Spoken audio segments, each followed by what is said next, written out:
Assalamualaikum warahmatullahi wabarakatuh. My name is Putri Nur Natasha binti Nur Hakimi. My matric number is IY9103657. Today, my group will present chapter 10 with the topic Diversity and Discrimination. They have a few subtopics that will be present. First one is definition of discrimination, equal opportunity and affirmative action. Second is preferential treatment in employment. Third, argument against and support of preferential treatment. And the last one is sexual harassment in the workplace. Before that, I will introduce my group member, which is Nurul Farisha Najwa, Nurul Aisha, Nurul Afifah, and Nurul Syafiqah. Okay, I will pass the presentation to the next presenter. Assalamualaikum and very good evening to Miss Erdina and my fellow friends. My name is Nurul Afifah binti Cik Nazmi, matric number I18303437, and today I would like to present subtopic 10.1 Definition of Discrimination, Equal Opportunity and Affirmative Action. Before this, I want to explain what is diversity. What do you understand about diversity? Diversity refers to the presence of differing cultures, language, ethnicities, race, affinity orientation, genders, regular sex, abilities, social classes, ages, and national origins of the individuals in a firm. Kepelbagaian merujuk kepada kehadiran budaya, bahasa, etika, bangsa, orientasi hubungan, jantina, mazhab agama, kebolehan, kelas sosial, umur dan asal-usul kebangsaan individu yang berbeza dalam sesebuah syarikat. When used in connection with the corporate environment, it often encompasses the values of respect, tolerance, inclusion, and acceptance. Diversity has brought benefits to the workplace, but diversity efforts have also created new conflicts. The next is diversity can potentially increase several areas of values tension where differences are new or strong and where negative stereotypes previously rule interaction between particular groups. Sensitivity to the potential for conflict is necessary. The second is another concern involves integrating diverse viewpoints with the pre-existing corporate culture. In addition, diversity, which might be the source of positive gains for the organization, might also be the source of fundamental differences in values that must be balanced. On the other hand, it is vital to be wary of prejudgment based solely on differences in interpretation of culturally based standards. Furthermore, efforts at understanding multiculturalism, such as acknowledging and promoting diversity through collaboration and appreciation of various cultures in the workplace, can serve both to educate and to encourage the benefits linked to diversity efforts. What is multiculturalism? Multiculturalism, similar to diversity, refers to the principle of tolerance and inclusion that support the coexistence of multiple cultures while encouraging each to retain that which is unique or individual about that particular culture. And the last, honoring diversity or promoting freedoms of expression can certainly be taken to an extreme and go too far. The next, I want to explain discrimination. Discrimination is acting towards for treating individual or groups in a different manner because they are different. Diskriminasi berlaku untuk memperlakukan individu atau kumpulan dengan cara yang berbeza kerana mereka berbeza, di mana layanan ini dibuat berdasarkan kumpulan yang diwakili oleh individu berkenaan. Diskriminasi juga merupakan satu amalan yang sering dijumpai dalam masyarakat manusia. Ia berpunca daripada kecenderungan manusia untuk membeza-bezakan manusia. Contohnya, an employee pays a salary that is not commensurate with his contribution. The employee based on the group he represents, di mana seorang majikan memberi gaji atau membayar gaji yang tidak setimpal dengan sumbangannya kepada pekerja berdasarkan kumpulan yang diwakili oleh pekerja. Furthermore, I want to explain what often leads to discrimination. Apa yang sering membawa kepada amalan diskriminasi? The first is stereotypes, an idea or statement about all of the members of a group. In social psychology, a stereotype is an overgeneralized belief about a particular category of people. It is an expectation that people might have about every person of a particular group. The types of expectation can vary. It can be, for example, an expectation about the group's personality, preferences, appearance, or ability. Stereotypes are sometimes overgeneralized, inaccurate, and resistant to new information, but can sometimes be accurate. The second is prejudices, a negative attitude towards a group of people. The last is racism, the belief that members of one race or ethnic group are superior to members of other races or ethnic groups. The next slide is the United States has enacted several laws that make it unlawful for employers to discriminate against employees, applicants, and clients. Amerika Syarikat telah membuat beberapa undang-undang yang menjadikannya tidak sah bagi majikan melakukan diskriminasi terhadap pekerja, pemohon maupun klien. The first is Civil Rights Act of 1964. The second is Age Discrimination Act of 1967. And the last, Americans with Disabilities Act of 1990.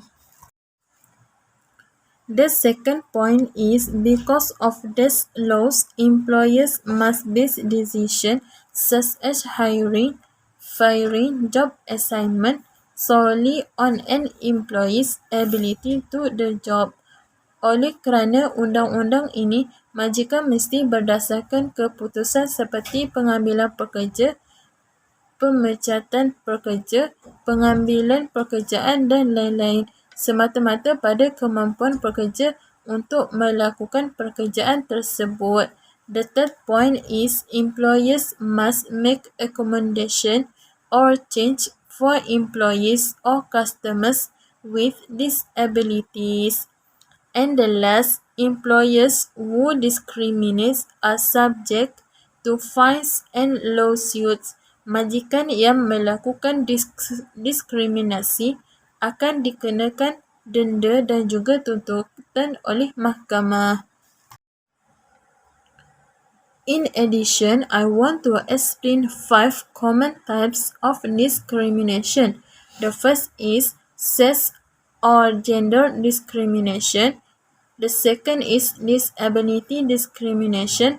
The third is age discrimination. And the fourth is racial or ethnic discrimination. And the last, religious discrimination. So, I want to explain one by one common types of discrimination. First, sex or gender discrimination. Discrimination based upon a person's gender. Non-traditional occupation, like any occupation in which women or men comprise less than 25% of the workforce. Okay. Sex or gender discrimination berdasarkan kepada diskriminasi terhadap jantina seseorang dan juga di mana melibatkan pekerjaan bukan tradisional seperti sebarang pekerjaan di mana wanita maupun lelaki merangkumi kurang daripada 25% tenaga kerja. The second point is disability discrimination. Discrimination based on the fact that a person has a disability. A disability is a long-lasting impairment that limits a major life activity, can include mental or physical. To accommodate disabled employees, employers may have to restructure jobs, alter equipment, modify workstation. Kecacatan adalah kemerosotan jangka panjang yang menghadkan aktiviti kehidupan utama yang mana merangkumi mental maupun fizikal. Untuk menampung pekerja kurang upaya, majikan mungkin harus meneliti dalam beberapa sudut seperti susun semula pekerjaan, mengubah peralatan dan juga mengubah suai stesen kerja yang mana sesuai dengan seseorang pekerja yang mempunyai disability discrimination.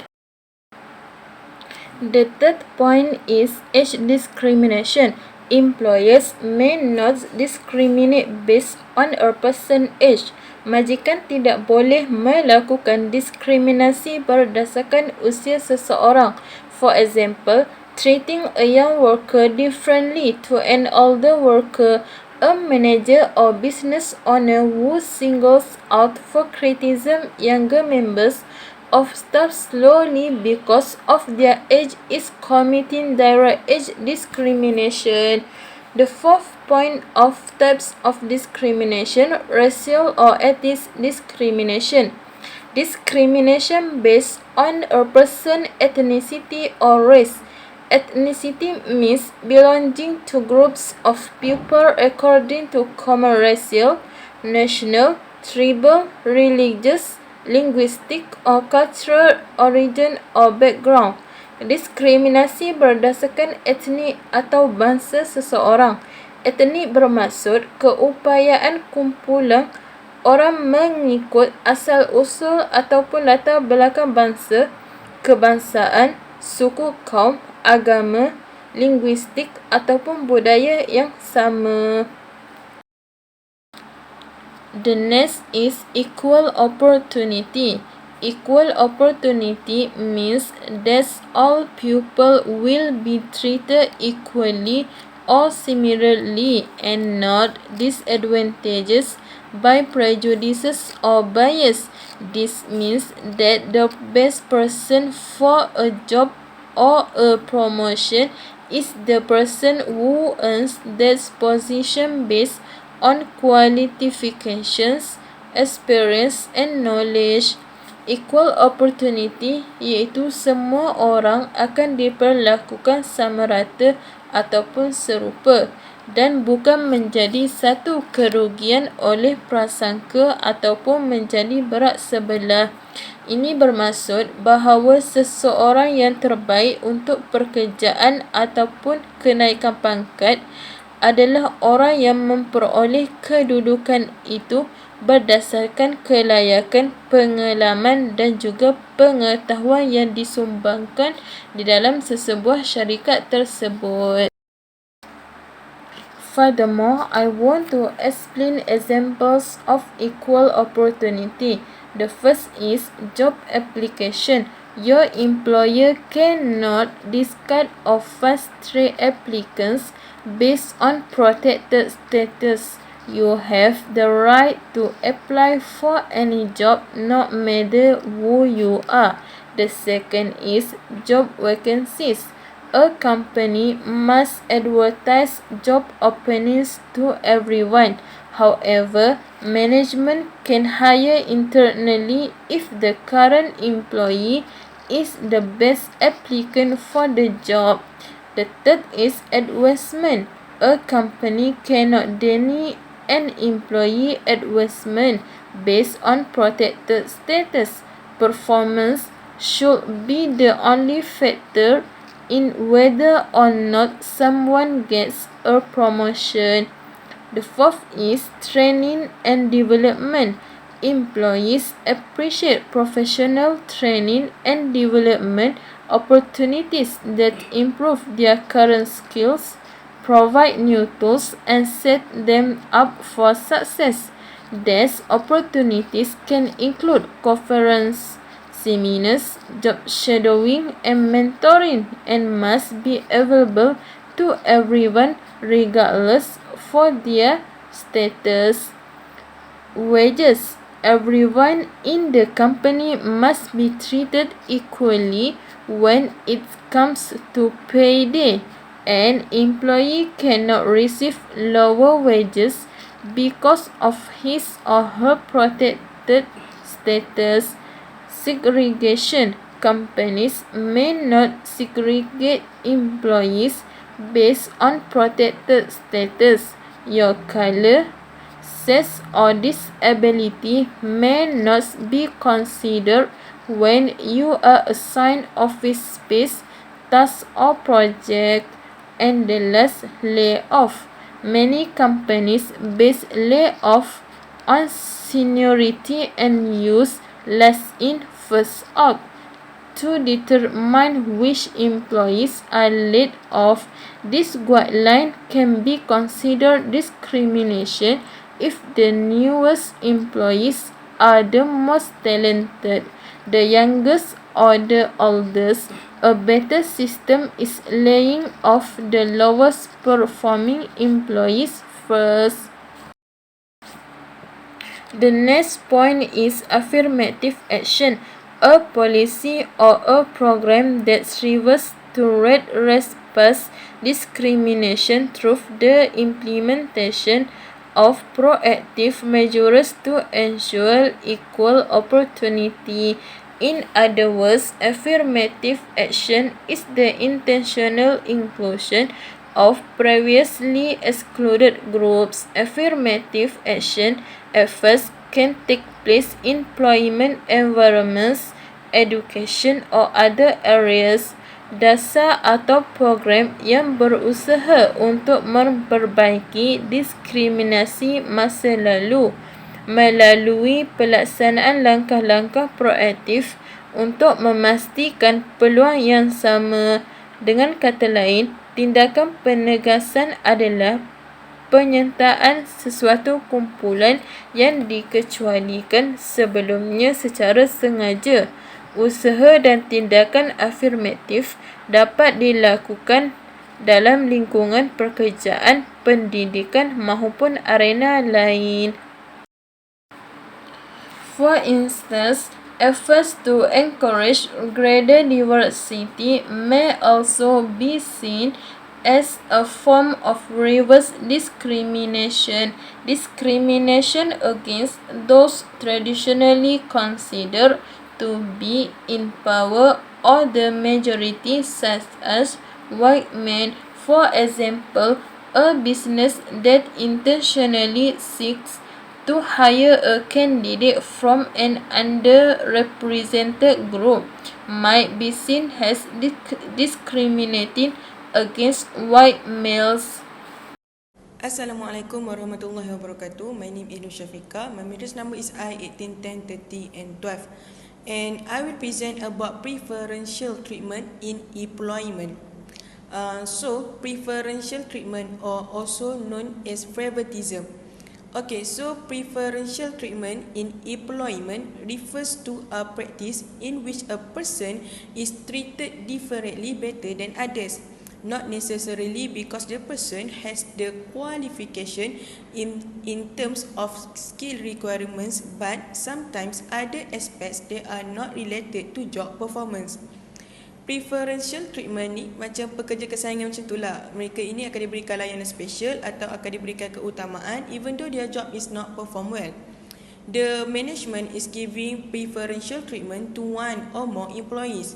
Sometimes such preferential treatment can be intentional and also subconscious.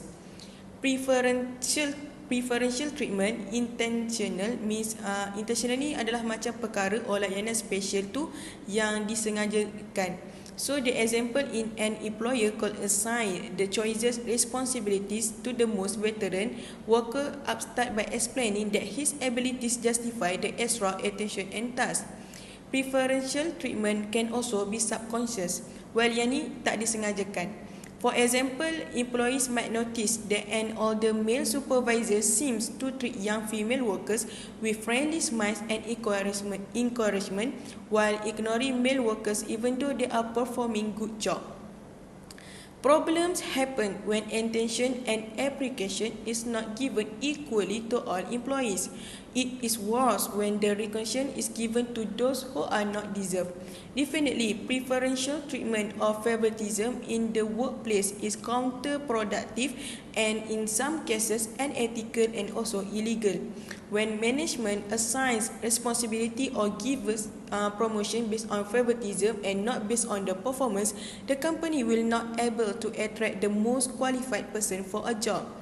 It discourages excellent performance and encourages mediocrity. Hard work is not recognized but laziness. Soon or later, it can damage the company. Favoritism compromises performance and quality. So the effects from this preferential treatment is it will decrease team member moral, leadership and initiative. Leaders who blatantly show favoritism show no respect for the people they work with. This will have a negative effect on everyone involved. So it is best to treat everyone fairly and equally. There are many kinds of practices that indicate the existence of favoritism or preferential treatment in the workplace. Thus, employees should be vigilant or be aware to those practices and prevent it from getting root in the organization. Those who are responsible for the top management should be familiar with the types of favoritism that are being practiced, so that the company can develop effective policies to combat them. Eradicating or menghapuskan favoritism is not difficult if the management has determination to clean the organisation from immoral activities and has a political will to exempt no one, whether it is a family or friends. That's it from me. Thank you. Assalamualaikum warahmatullahi wabarakatuh. My name is Nur Faishan Najwa binti Muhammad Zamri. Biometric number I19103640.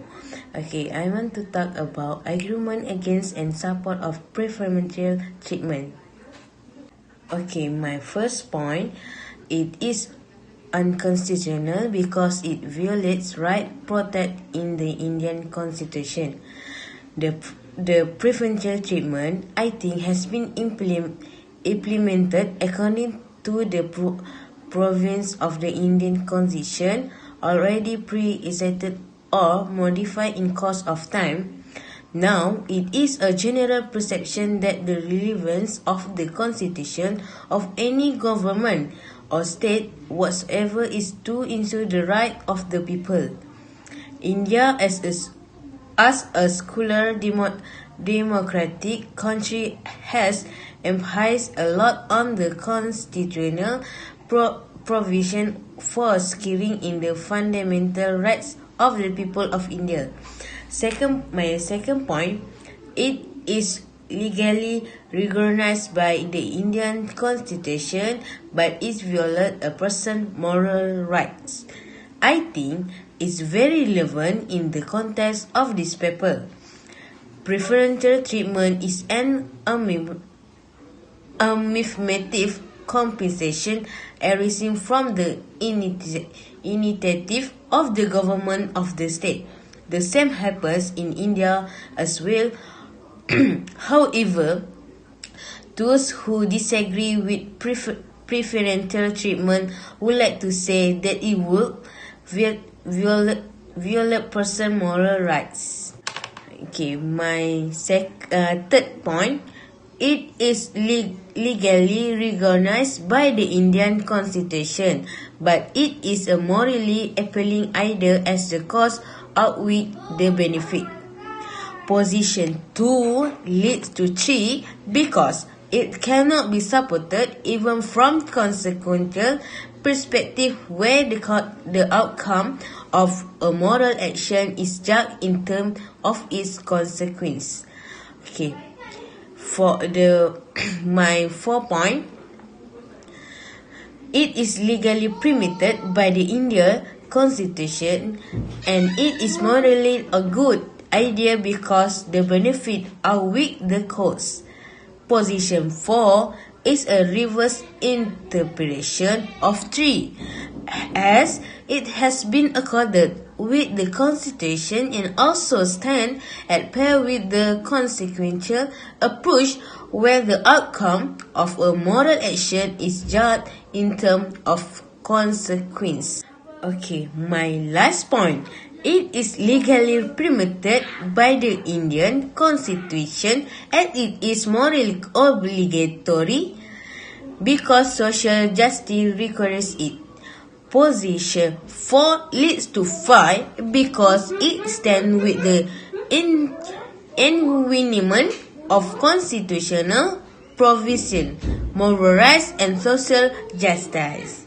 Okay, there's 5 positions, 1, 2 and 3 stand to me in favor of anti-preferential treatment and 4 and 5 actually stand in favor of preferential treatment. I think those who favor preferential treatment abundantly really on fight. Why is it so? Because it relies on social justice or social justice requires it. According to this position, preferential treatment is morally and ethically obligatory owing to rectify past discrimination or unfairness. Nobody can deny that in India Curtin's group. Curtin case of communities which discriminated against in the past due to their race, class or sex. In fact, they are by any means even imprisoned near to those people who were not discriminated in the past. Therefore, it has been suggested, both morally and constitutional, that preferential treatment should be provided from then on 2 counts.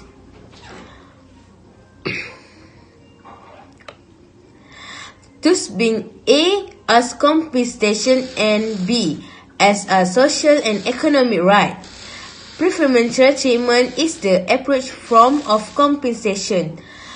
Those who have been deprived socially and economically must destroy preferential compensation in order to overcome their present distress of economic and social condition.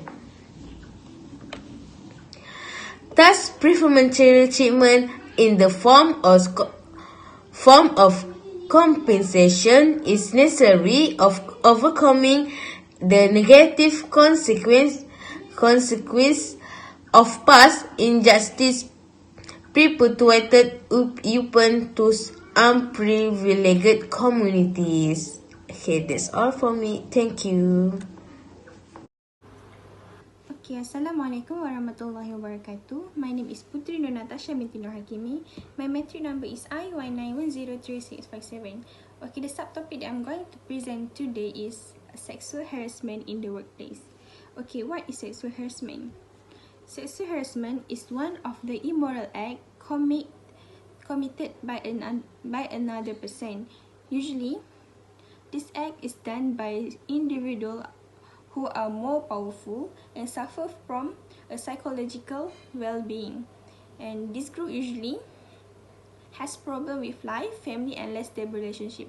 Okay, what we can say about this sexual harassment is sexual harassment is one of immoral act that have been done by a person to another person. they do a bad thing to another person.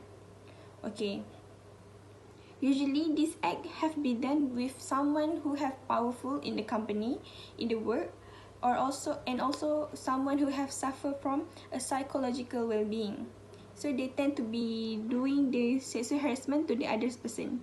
Okay, this group also usually has problem with life, family, and less stable relationship. Means like, the person who do the sexual harassment is usually having a problem with his life, with his family and less stable relationship. Like maybe the person, they didn't get a good relationship with her family or her relative. They tend to do this sexual harassment to the other person. Okay. This sexual harassment can be impact to the victim, which is the victim can feel phobia and trauma, and maybe they feel threatening with someone,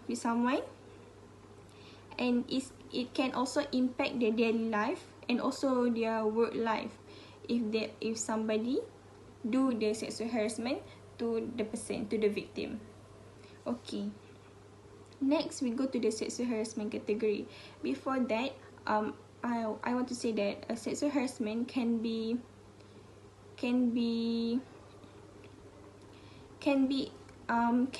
happen in a many way. Either is from oral or non-oral, visual, psychology, or physical, based on the reason based on the reason and the environment that can make someone feel threatening, insult. They can consider as a sexual harassment. Okay, now we go to the category of sexual harassment. Okay, now we go to the category of sexual harassment. Okay, they have 4 categories in sexual harassment, which is, one second. Okay, the first one is attempt to approach another person sexually. Second is sexual harassment that is offensive or insulting. Third is asking for sexual service from others. Fourth is threatening sexual harassment. Okay, the first one, attempt to approach another person sexually means like they come to other person and try to do a bad things to that person. So that considered as sexual harassment category, one of the category. Okay, second one is sexual harassment that is offensive or insulting. Means like they insult that person, make the person feel embraced. That is one of sexual harassment. Okay, third is asking for sexual service from others. Mean like they ask for the sexual service from the other person. Okay, it's obviously a sexual harassment. And the third one is threatening sexual harassment. Means like they threat the other person if they don't do what the person asks. They will be threatening like that. Okay, I think that's all from my topic. I will pass this presentation to my other friend. Hi, Assalamualaikum. My name is Raisha, and I will continue the next slide. My friend before that already explained 2 of 5 behavior, condition, or acts that amount to sexual harassment. So I will explain another 3 points. First is signal interference. Signal interference is attitudes or behavior that give meaning of depiction of sexual desires such as staring, flirting, licking lips, or using other language, sign language. And visual disturbance, sending notes, letters, email, SMS, pictures, or sexually explicit reading materials distributed through electronic media, social media platforms such as Facebook, WhatsApp, Twitter, or any other application. And the last one is psychological disorder. The acts of attempting to approach sexually induced grumbles, or persuades to satisfy sexual desire. Next, we go to the action that can be taken by the victim. First, submit a complaint. Make a police report, or if you're unsure whether it is sexual harassment or not, contact the psychological officer or agencies handling the issues of sexual harassment for further advice. And the second one is get the evidence. Make notes or record the situation. Keep any notes, letter or reading materials or visuals or social media platforms such as WhatsApp, Facebook, Twitter or any other application. And the last one is identify the person who saw the incident or the first person narrated by the complainant so that the person can be asked to testify when needed. So the conclusion is the Civil Rights Acts of 1964 bars workplace discrimination on the basis of race, color, religions, sex or national origin. One of the important lessons of the Margaret Reynolds case concerned that distinction between sex and gender. Workplace discrimination can deny women an equal opportunity not only because of her sexuality but also because of what is understood as the proper social roles for men and women. These social rules are product of historical, psychological, political, philosophical, and cultural factors that are not easily understood, changed, or overcome by individuals or business. So that's all for me and my group. Thank you for listening.